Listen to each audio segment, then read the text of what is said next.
Vocês gostam, hein, desse tipo de polêmica? Mas então vamos lá. São 4 pontos que definem um time grande, pelo menos na minha opinião. Primeiro, a sua história, e isso nunca vai ser apagado.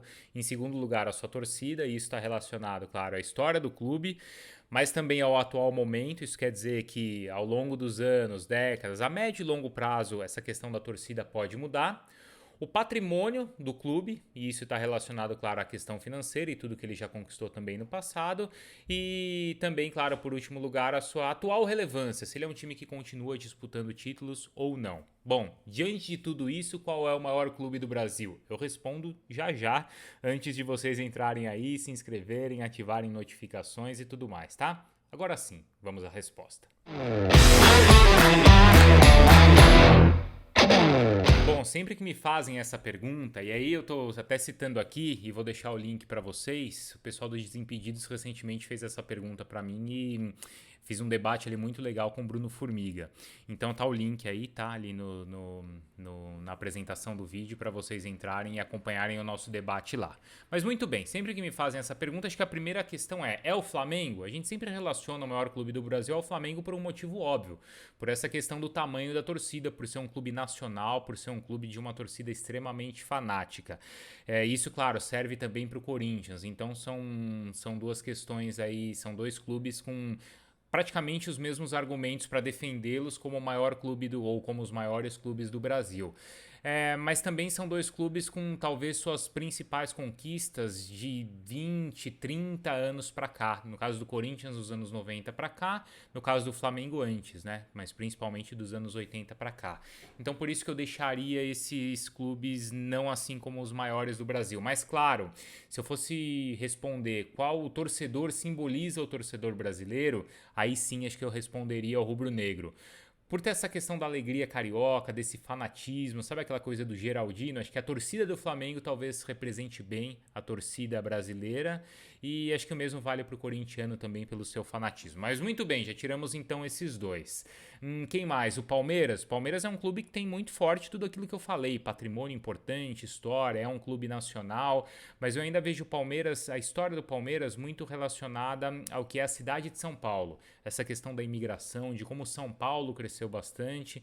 Então talvez eu enxergue no Palmeiras um clube muito forte assim em São Paulo, apesar, claro, de ter também uma torcida nacional e de ser o maior campeão nacional. Então existem bons argumentos para defender o Palmeiras, mas o tiraria, como é também o caso do Vasco da Gama, que além de tudo isso tem também uma história muito grande de inclusão, de ter sido o primeiro clube a colocar, a aceitar os negros jogando futebol, e a gente sabe que isso muda completamente a história do futebol brasileiro.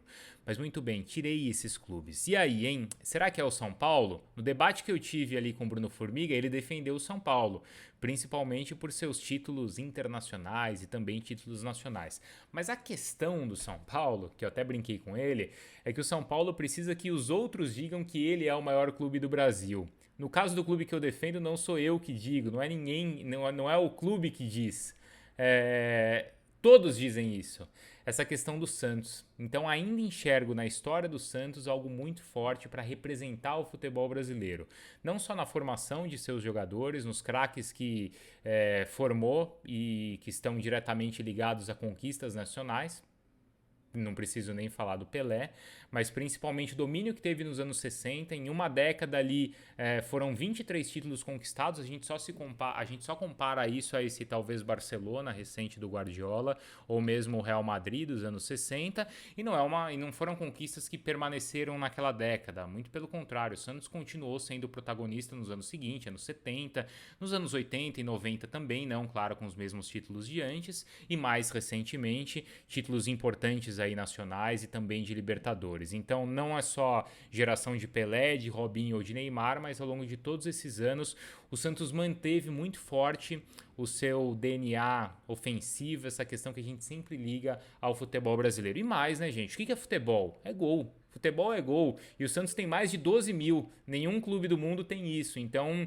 é como se você fosse fazer uma lista ali. A Forbes, por exemplo, faz a lista dos homens mais ricos do mundo. Então, ali na Forbes, como é que ela quantifica isso? Quem tem mais dinheiro na conta? É como se a gente pegasse quem tem mais gol da história, na história, E aí, por isso que eu coloco o Santos nesse patamar, vamos dizer assim. E vale lembrar, claro, que no final do ano passado, o Santos ele foi eleito pela FIFA o quinto maior clube do mundo.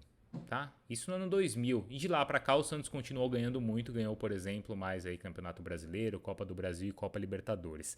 Então é isso, tá? Eu sei que na questão de torcida o Santos vai ficar muito atrás, e isso talvez também se explique pelo fato de ele não ser de uma capital, ser de uma cidade litorânea, né, do estado de São Paulo, ou de uma cidade menor, e isso acho que também acaba sendo uma vantagem aí para o Santos. Mesmo sendo de uma cidade menor, ele consegue ter conquistas do tamanho dos grandes clubes ou dos clubes das grandes cidades do Brasil. E vocês aí, hein? Concordam ou não? Podem deixar aí nos comentários e eu espero vocês no próximo vídeo, tá bom? Até mais.